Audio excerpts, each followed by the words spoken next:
Nuestros saludos, muy buenos días, bienvenidos a su programa Contacto Directo. Empezamos revisando quiénes son hoy nuestros invitados. Nos acompañan Mauricio Pozo, integrante del Foro de Economía y Finanzas Públicas, el Programa Económico del Gobierno y la Auditoría de Contraloría a la Deuda Pública, las recomendaciones de Contraloría para dejar el endeudamiento de acuerdo a la Constitución y la ley, cómo ayudan a un plan de reactivación y estabilidad fiscal, lo vamos a conversar. También nos acompañará Fabricio Villamar, asambleísta de Creo, interpelante en el juicio político al ex superintendente de comunicación. La necesidad de enjuiciar el uso abusivo y discrecional de la ley Mordaza contra la libertad de expresión ciudadana. También nos acompañará Raúl Tello, integrante de la bancada de Integración Nacional y proponente de la reorganización del CAL por el Pleno. La consulta popular impulsó una nueva mayoría en la Asamblea que debe desbloquear legislación y control político. Lo vamos a analizar. El cumplimiento obligatorio e inmediato del mandato de la consulta popular que ordena la Constitución se está ejecutando por parte de las funciones ejecutiva y legislativa. Alfredo, buenos días, ¿cómo te va? Muy bien, Steffi. Muy buenos días a todos. Hasta el momento, obstáculos y dificultades han sido superados por el presidente de la República y la Asamblea Nacional. Se designó un Consejo de Participación Ciudadana independiente de Rafael Correa por primera vez desde su creación. Este Consejo ha dejado claro que trabajará en 3 áreas: investigación de denuncias de corrupción, evaluación de autoridades nominadas anteriormente por el Consejo y preparación de reformas legales para fortalecer la lucha contra la impunidad. Por otro lado, en la Asamblea se asegura la elección oportuna del Consejo Definitivo en el 2019 y que la elección popular sea directa, sin la manipulación de candidatos por el Consejo Nacional Electoral como originalmente se propuso. La ley de plusvalía fue derogada. Falta ahora un programa económico del gobierno que permita y estimule desarrollo y expansión de la construcción de viviendas y de edificaciones para la producción, pues toda construcción fue afectada. Respecto al programa económico del gobierno, tenemos que la auditoría de la deuda pública por Contraloría, al comprobar la violación del techo de ley para el endeudamiento, obliga al Ejecutivo a dejar la vía del endeudamiento sin fin en que lo puso la mesa no servida, y a la Asamblea a no permitir más endeudamiento, sino de modo excepcional y con un plan de fortalecimiento y estabilidad fiscal como dispone el Código Orgánico de Planificación y Finanzas, del que el gobierno anterior se burló. Capítulo aparte es el nuevo mandato político de la consulta, que se proyecta más allá de su cumplimiento jurídico puntual. Este mandato político superó al de la segunda vuelta presidencial con un país partido por la mitad. Ahora es para un país unido en el trabajo de dejar atrás la crisis económica y moral en que lo enterró la década ganada por la impunidad. Para eso se necesita una nueva mayoría en la Asamblea que impulse legislación y control político, para lo que debe contar con medios suficientes en el CAL y en las comisiones, mientras una ciudadanía sin ley Mordaza ni criminalización de la protesta social vigila que la nueva mayoría no se extravíe. La actualidad, los protagonistas, el análisis y la información en Contacto Directo.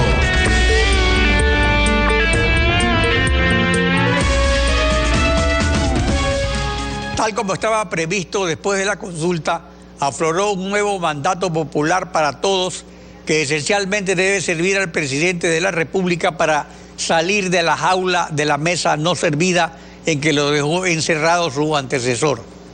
Primera prioridad es un programa económico que abandone la ruta del estancamiento. Mauricio Pozo, del Foro de Economía y Finanzas. Buen día, bienvenido a Contacto Directo. Buenos días, Alfredo. Muchas gracias por la entrevista. La auditoría a la deuda pública que está por concluir, Contraloría, no solo está centrada en determinar responsables del mal gobierno, sino en fijar correctivos para el actual gobierno. Al respecto, el contralor Pablo Celi señaló. Escuchemos. Hemos presentado un borrador de informe en donde se contienen un conjunto de observaciones y quizá podríamos comenzar por esta primera y que se refiere al decreto 1218 que estableció un mecanismo de cálculo de la relación entre la deuda y el PIB que no está previsto en la ley ni siquiera en el código que estaría reglamentado.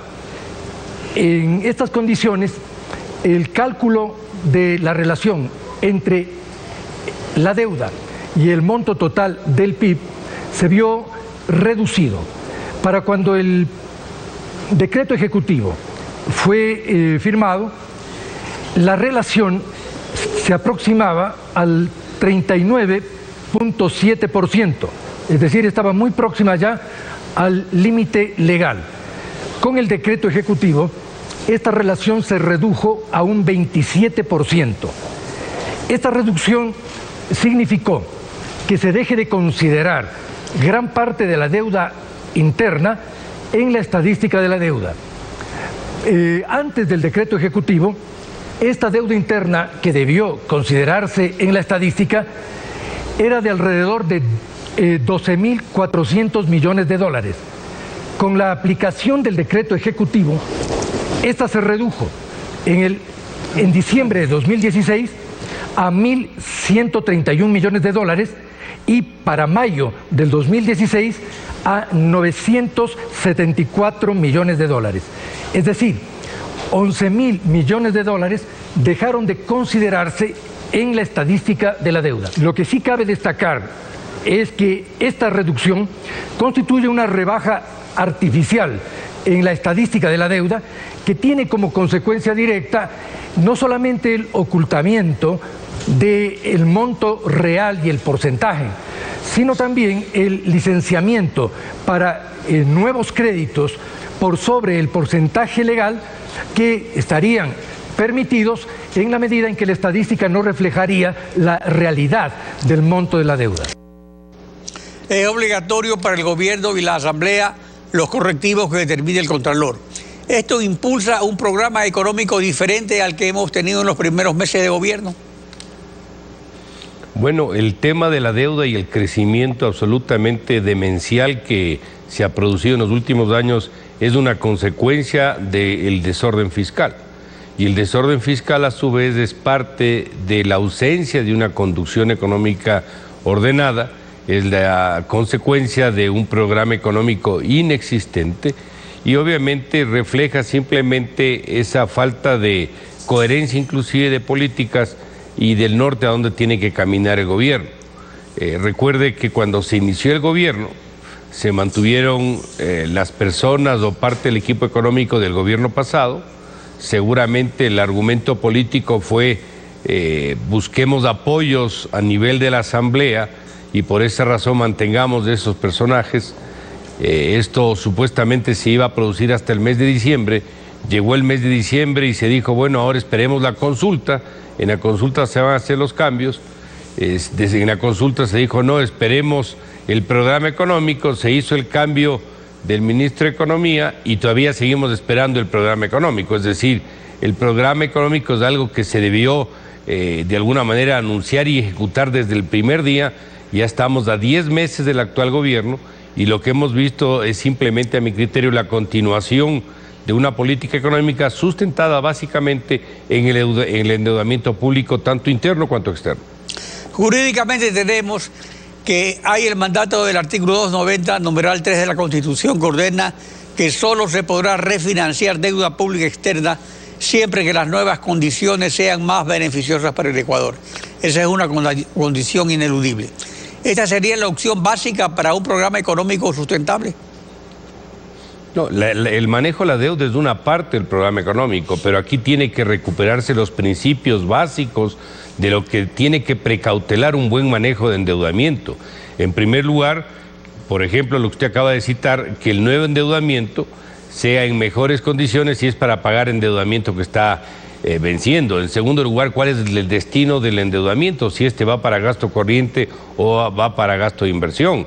Tercero, que el incremento anual guarde alguna proporción con el incremento de crecimiento de la economía. No puede ser que si usted analiza los últimos años, la economía ha crecido al 1, al 2, al 3% o ha decrecido y el endeudamiento año a año ha crecido al 20 o al 30%. Eso ha llevado a que este se multiplique por 5 en un periodo de aproximadamente 8 o 9 años. Adicionalmente, que las obligaciones públicas tienen que respetarse y no se pueden consolidar deudas por fuera del gobierno central.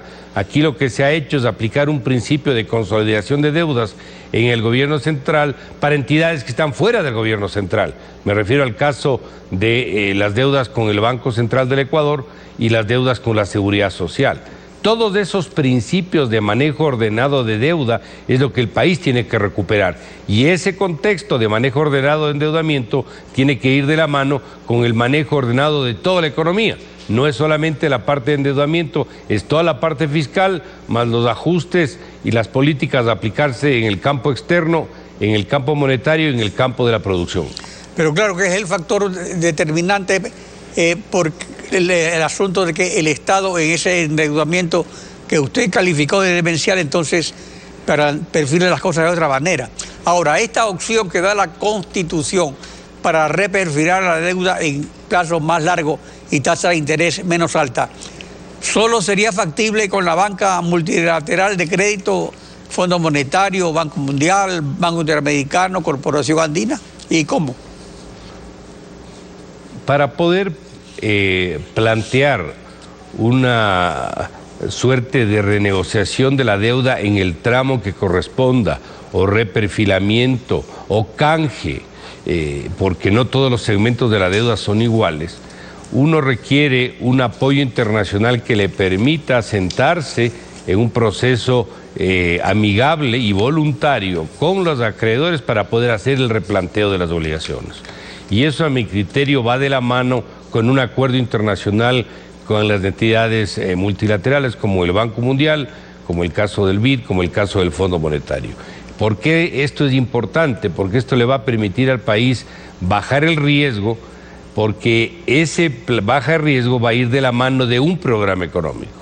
Por el lado que usted le vea, es importante ese programa, porque el programa lo que le va a dar es orden, un mensaje de confianza al mercado nacional e internacional para que el riesgo baje y ahí el Ecuador, el gobierno, tenga la capacidad de hacer un replanteo de la deuda. Caso contrario, yo le veo muy complicado. Pero también esto va de la mano con la transparencia y la difusión de la información. Recuerde usted que parte del endeudamiento es aquel proveniente de las ventas anticipadas de petróleo. Y ahí había cláusulas de confidencialidad, paradójicamente, en acuerdos públicos donde no debe existir, sino solamente en el momento del proceso de la negociación. Entonces, la transparentación de la deuda, la difusión de cuál mismo es el endeudamiento, los segmentos y el programa económico es lo que van a permitir entrar en un proceso de replanteo de la deuda para cambiar deuda cara y a plazo corto por deuda más barata y a plazo más largo. El asunto es que un plan económico del gobierno al que le tuvo alergia Alianza País y hasta el momento Lenín Moreno no ha presentado, está marcado por una diferencia, y esta diferencia la marcan los mandatos de la Constitución y la ley. O sea, no un cambio de modelo económico exigido por la oposición, sino la realidad económica. Así vemos que el artículo 124 del Código Orgánico de Planificación y Finanzas establece que cuando se alcance el límite del endeudamiento se deberá implementar un plan de fortalecimiento y sostenibilidad fiscal. Ahora, un plan de esa índole, de fortalecimiento y estabilidad fiscal, puede rebajar impuestos. ¿Cómo se compensarían las reducciones de impuestos para estimular la producción y el empleo? A ver, los impuestos son un ingreso del presupuesto del Estado. Si usted va a tomar decisiones, o el gobierno va a tomar decisiones, para reducir algunos impuestos que a mi criterio sí se los tiene que reducir, que son absolutamente impuestos que generan distorsiones y no le ayudan al sector productivo, usted tiene que tomar esas decisiones de ingresos llamadas impuestos conjuntamente con decisiones de gasto. Es decir, no puede tomar una decisión sin la otra. El gasto público este momento en el agregado del sector es de aproximadamente un 40% del PIB. Eso es inmanejable, eso no es sostenible, eso tiene que ir en un programa de reducción gradual en el tiempo para llegar a porcentajes que sean manejables. Fue del 21% hasta el año 2006 y hemos llegado a un porcentaje cercano al 40% a la fecha. Eso no se puede mantener. Por lo tanto, la reducción del gasto es lo que va a permitir la reducción de algunos impuestos, no de todos ni los principales, pero sí algunos. Y al mismo tiempo hay que darle oxígeno al sector privado para que el sector privado pueda crecer, pueda invertir, pueda ayudar al empleo y pueda asimismo pagar más impuestos, no porque sube la tasa, sino porque venden más y están mejor. Esto, por ejemplo, va en la línea de aranceles que tengan una suerte de reducción gradual en el tiempo. Eso no va a producir un daño en el sector externo porque ningún empresario en el país va a ser tan irracional de importar de manera indefinida, va a importar hasta el momento en que pueda vender. Va a importar materias primas, bienes de capital o bienes de consumo. Y sobre esa base se le va a poder dar un poco de oxígeno al sector privado para que éste le ayude al gobierno para ir estabilizando la economía. Por eso yo digo e insisto en que tiene que ser un programa integral. El tema impositivo con el tema del gasto, el apoyo al sector productivo con esta suerte de decisiones que le den apoyo, oxígeno, y las otras que no se han abordado todavía. ¿Cómo le van a pagar al Banco Central las reservas internacionales? ¿Cómo se va a arreglar el problema de la seguridad social? ¿Cómo se va a buscar el acuerdo con Estados Unidos cuando hay que superar una serie de restricciones como el impuesto a la salida de divisas, etcétera? Eso es lo que requiere un programa integral. Mauricio Pozo, del Foro de Economía y Finanzas, gracias por acompañarnos en Contacto Directo. Estefi. Muchas gracias, Alfredo. 7 de la mañana con 17 minutos. Vamos a una pausa. Al regresar estará Fabricio Villamar, asambleísta de Creo, interpelante del ex superintendente en el juicio político. La necesidad del juicio y de establecer la discrecionalidad de la ley Mordaza lo analizamos al volver. Quédese usted en nuestra sintonía. Fabricio Villamar, asambleísta de Creo por Pichincha, bienvenido a Contacto Directo. Siempre un gusto, Estefi. Buenos días. Buenos días también. Con la destitución y la censura al ex superintendente de comunicación, Carlos Ochoa, la Asamblea evidenció estos abusos de poder que se cometieron desde esa superintendencia. Pero el abuso fue posible gracias a la ley de comunicación. ¿Qué corresponde, asambleísta, entonces hacer con esa ley que acaba de definir la Asamblea? ¿Para qué sirvió? Yo creo que, como se decía en algún momento en el debate, y lo decían medio en broma, medio en serio, no se acaba la rabia muerto el perro, sino que es evidente que hay que dar el siguiente paso. Y parecería necesario entonces plantearnos un debate muy profundo respecto de las reformas necesarias a la ley de comunicación. El mismo informe que posibilitó el juicio político a Carlos Ochoa plantea que la ley es perfectible. Y en ese sentido, si bien ha habido una defensa a ultranza de los miembros del correísmo radical, es necesario también señalarles a los ecuatorianos que hay un criterio mayoritario en función de ir hacia la reforma a la ley de comunicación, posiblemente ir hacia una ley de libertad de expresión. Usted fue quien presentó la moción, uno de los interpelantes en ese juicio político, consiguieron la censura, ok, es importante, pero analicemos algo de lo que dijo Carlos Ochoa en su defensa. A ustedes me dirijo, he sido convocado por cumplir la ley. Una ley que, valga la pena recordar, aprobó esta asamblea. Incluso algunos de los que la aprobaron aún ocupan su curul. Ese es mi delito, cumplir con la ley que ustedes aprobaron. Y dicho esto, sí, lo reconozco. Soy culpable, sí, soy culpable de haber sancionado con mano firme, pero con sentido de justicia, a quienes creyeron que un medio les da el derecho a denostar y a denigrar a todos aquellos que no comparten sus criterios. Esta censura anticipada por muchos de ustedes, aún antes de conocer mi criterio, en clara violación al debido proceso, constituye para mí una condecoración, porque es la prueba más evidente de que cumplí con la ley. Y es cierto que Ochoa cumplió con una ley que se denunció le iba a permitir, como ocurrió, sancionar, censurar, controlar hasta los contenidos que publicaban periodistas y medios de comunicación.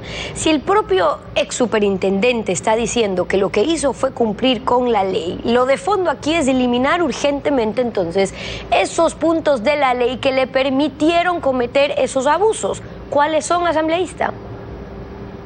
Bueno, ahí hay dos conceptos que son diferentes, Estefi. En primer lugar, al señor Ochoa no se le destituye por haber cumplido con la ley, se le destituye por haber sido rastrero, por haber sido un funcionario grosero de un régimen atrabiliario y prepotente. Y esta forma de comunicación que el señor Ochoa utilizó ante los miembros de la Asamblea es precisamente la que le permitió embestir a todo ciudadano libre y a todo comunicador que pensaba diferente al poder en los últimos 10 años. Y me parece que en ese sentido, si es que buscaba que la Asamblea le condecore mandándole a la casa, bueno, esa es la primera parte de lo que se ha hecho. La segunda parte es que es posible que tenga que enfrentar responsabilidades penales. En segundo lugar, creo que queda evidente la necesidad de reformar esa ley. Por lo menos, como dicen algunos asambleístas, hay que quitarle los dientes a la ley de comunicación. ¿Se necesita una ley de comunicación? Sí. La Constitución nos obliga a que tengamos una, no nos dice que tenemos que tener esa ley de comunicación. Y en tal sentido, parte de las cosas que tenemos que trabajar es todo un gran acuerdo entre las fuerzas de oposición, entre el gobierno y evidentemente con los comunicadores y los ciudadanos. Claro, a ver, lo cierto es que esto va mucho más allá de un nombre o de Carlos Ochoa, sino lo de fondo, quien mañana puede venir vestido de otra cosa a querer implementar o cometer los mismos abusos que se han cometido. Entonces, ahora mismo hay varios planteamientos, que si derogar la ley, que si reformarla, hay 1000 puntos, pero ¿no debería la Asamblea inmediatamente, para actuar de acuerdo a la decisión de censura que acaban de tomar, eliminar en la ley primero, por ejemplo, la superintendencia, las sanciones administrativas, no para que no haya sanciones, sino que sea la Administración de Justicia quien sancione y no un delegado del presidente de la República? Esos cambios, digamos que son los sustantivos que van de la mano con la decisión que acaba de tomar la Asamblea de que se cometieron abusos de poder gracias a que se empleó esa ley de comunicación. Sí, los últimos 10 días han sido de cambios dramáticos para la República del Ecuador. Esta es la Asamblea que en un cambio de las mayorías ha logrado cesar en sus funciones a José Serrano. Esta es la Asamblea que nos ha permitido destituir a Carlos Ochoa y esta es la Asamblea que permitirá una reconformación de la misma Asamblea en función de quitarles el poder absoluto que tenían los miembros del correísmo en los próximos días.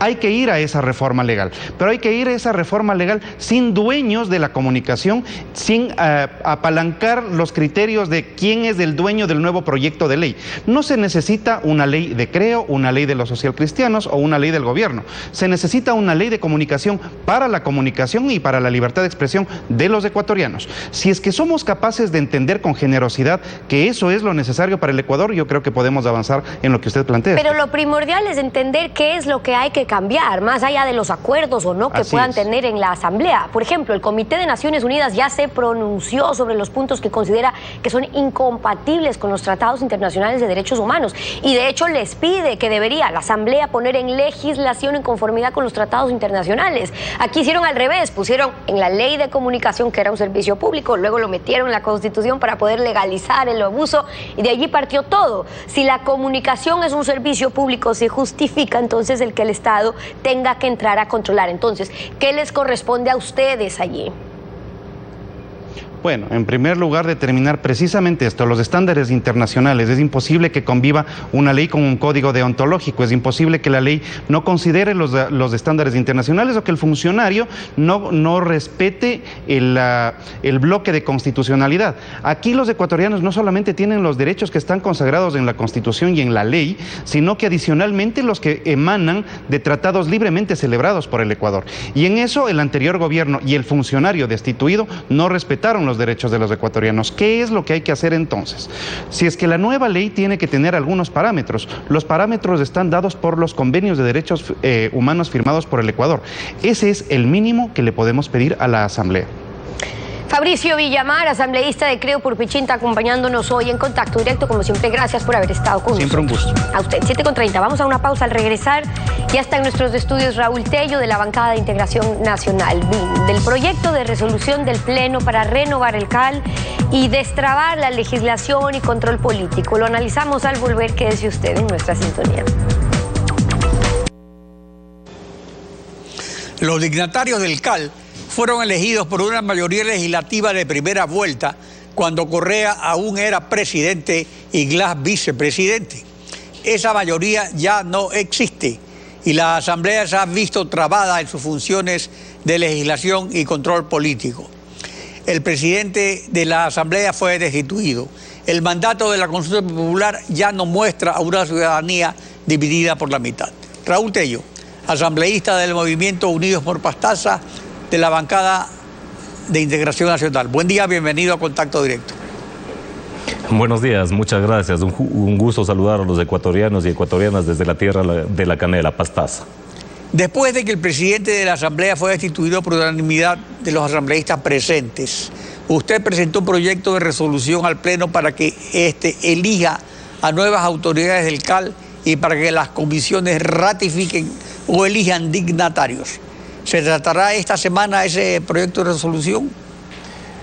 Bueno, yo aspiro de que aquello ocurra porque precisamente he sido quien he venido cuestionando el funcionamiento de la Asamblea Nacional, que no le ha dado respuestas al país ni en el ámbito de la legislación y peor aún en el ámbito de la fiscalización. La Asamblea Nacional ha respondido de manera fundamental a una agenda construida desde el lado de Alianza País que el 14 de mayo del 2017 tomó la decisión de elegir autoridades sin respetar criterios fundamentales de equidad. Y en ese sentido, ¿qué es lo que hemos tenido como resultado? Hemos tenido que lamentablemente no ha existido un procesamiento adecuado de todas las demandas que vienen desde el pueblo ecuatoriano y que los legisladores en la Asamblea Nacional tenemos la obligación de procesar, tanto en el ámbito legislativo como en el ámbito de la fiscalización. Hemos visto cómo procesos de solicitud de juicios políticos se han quedado en el CAL injustificadamente, arrogándose inclusive funciones que no les corresponde, como por ejemplo el hecho de revisar pruebas cuando al CAL le corresponde exclusivamente calificar el tema de los requisitos para que posteriormente pase a la Comisión de Fiscalización. Hemos tenido comisiones paralizadas, hemos tenido proyectos de ley que no han sido procesados adecuadamente en las diferentes instancias de la Asamblea Nacional. Frente a ello, es necesario que a partir del nombramiento de una nueva presidenta de la Asamblea Nacional se cierre el capítulo de lo que ha sido una Asamblea Nacional dependiente del Ejecutivo, una Asamblea Nacional sucursal de Carondelet, y que iniciemos con una Asamblea Nacional que se convierta en el espacio que atienda precisamente las demandas de los ecuatorianos y ecuatorianas. Al respecto, el artículo 1 de su proyecto de resolución propone cesar en sus funciones a las autoridades de la Asamblea Nacional electas en la sesión del 14 de mayo del 2017. Primer vicepresidente, segunda vicepresidente, miembros del Consejo de Administración Legislativa CAL, y en el artículo 2 que el Pleno elegirá a las nuevas autoridades.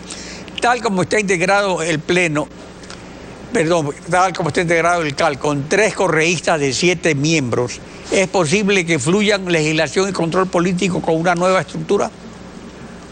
Mire, no ha funcionado en días pasados, en meses pasados, y mucho menos va a suceder de aquí para adelante si continuamos con un CAL con esas características. Ya analicé anteriormente lo que ha sucedido en el tema de las solicitudes de juicio político. Hemos podido ver qué es lo que ha sucedido en el tema de legislación, que por ejemplo en aspectos importantes como la ley de comunicación, que debería de haber sido reformada desde hace mucho tiempo o derogada para construir un nuevo proyecto o una nueva ley de comunicación, no se lo ha hecho. Temas importantes como la ley orgánica de educación superior, que permita a la juventud el libre acceso a las instituciones de educación superior, que reconozca derechos de la comunidad universitaria, que elimine esas prácticas de elegir a dedo a decanos, a subdecanos, etcétera. Y así podríamos ir analizando una serie de aspectos en donde que la Asamblea no ha procesado adecuadamente las demandas de los ecuatorianos ecuatorianos y ecuatorianas. Entonces, un CAL con las características que tiene en los actuales momentos no es garantía de trabajo de la legislatura, ni en el ámbito legislativo ni en el ámbito de la fiscalización. Por ello es que yo he considerado urgente, necesario, de que a partir de la elección de nuevo presidenta de la Asamblea Nacional, se produzca un punto de quiebre en ese espacio fundamental de la estructura del Estado, que es la función legislativa, y que a partir de ello le demos respuestas al país en temas fundamentales de generación de empleo, en temas fundamentales de reactivación económica de nuestro país, en temas fundamentales de derechos de los ciudadanos y ciudadanas, en el tema de la salud. La labor de las comisiones. Por eso, respecto a las comisiones, el proyecto de resolución propone en el artículo 4 que una vez posesionadas las nuevas autoridades, las comisiones especializadas permanentes y ocasionales se convocarán para renovar o ratificar sus autoridades, presidente, vicepresidente, de acuerdo con la ley. Es decir, que no interviene el Pleno, sino las comisiones directamente. Porque la Comisión del Régimen Económico y Tributario, por ejemplo, que debe tratar proyectos de ley relacionados con el programa económico del gobierno, con la deuda, está presidida por el exsecretario de Planificación, Pavel Muñoz, que integró el Comité de Deuda auditado por Contraloría. Entonces, ¿cómo es posible que esté presente presidiendo esa comisión? Ese cambio, por ejemplo, es estrictamente necesario. Desde luego que sí. Desde luego que sí. Y no únicamente en esa comisión, sino han existido comisiones que han estado paralizadas, como por ejemplo la Comisión de Educación, como por ejemplo la Comisión de Relaciones Internacionales. Entonces, es necesario esa reestructura atendiendo los criterios de ¿qué? Los criterios de necesidad de legislación y de fiscalización por parte de la Asamblea Nacional. Pero además de ello, yo planteo de que para la reestructura de las comisiones y dignidades de la Asamblea Nacional se tome en consideración criterios de equidad. ¿Cómo es posible que un partido político con un peso electoral que llegó a la Asamblea del 39,07% se tomó las dignidades de la Asamblea Nacional en un 85%? Entonces tiene que haber equilibrio, tiene que haber equidad en la presencia de las diferentes bancadas en las comisiones y en las dignidades de la Asamblea Nacional. ¿Cómo es posible, hablando de peso regional, que la Amazonía no esté presente al frente de alguna de las dignidades, a pesar de que tenemos el 10% de la representación de asambleístas? Somos 14 asambleístas amazónicos, y además de ello no se considera inclusive el peso de la contribución que presta la Amazonía al país y que lo ha dado por décadas a partir precisamente de la explotación petrolera, de los recursos que le ha entregado al Estado ecuatoriano. Ahora, entonces son criterios inequitativos. De vista de todas las bancadas, fue aprobado en el Pleno para que se incluya en el orden del día. ¿Habrá mayoría para aprobar la resolución o una resolución modificada, pero que vaya en este sentido? Esta semana será Yo estoy plenamente seguro que vamos a tener los votos necesarios, porque nadie en la Asamblea Nacional podemos estar conformes con lo que ha sido el funcionamiento de la Asamblea hasta el día de hoy. Lo otro significa de que simplemente nos sentimos satisfechos con lo que ha hecho la Asamblea Nacional durante este tiempo, y yo considero, y al menos en el plano personal mío, de que no le hemos dado las respuestas que el país se merece, de que el trabajo ha sido absolutamente limitado. Miren, el tema de fiscalización, gracias por su participación. Hemos tenido muchas limitaciones. Gracias por su participación en Contacto. Muy amable, muchas gracias. Estefi. A las órdenes. Concluimos así esta emisión. A ustedes también, gracias, su confianza y sintonía. Nos volvemos a encontrar mañana, Alfredo. Mañana continuamos rayando la desinformación en Contacto Directo. Buenos días.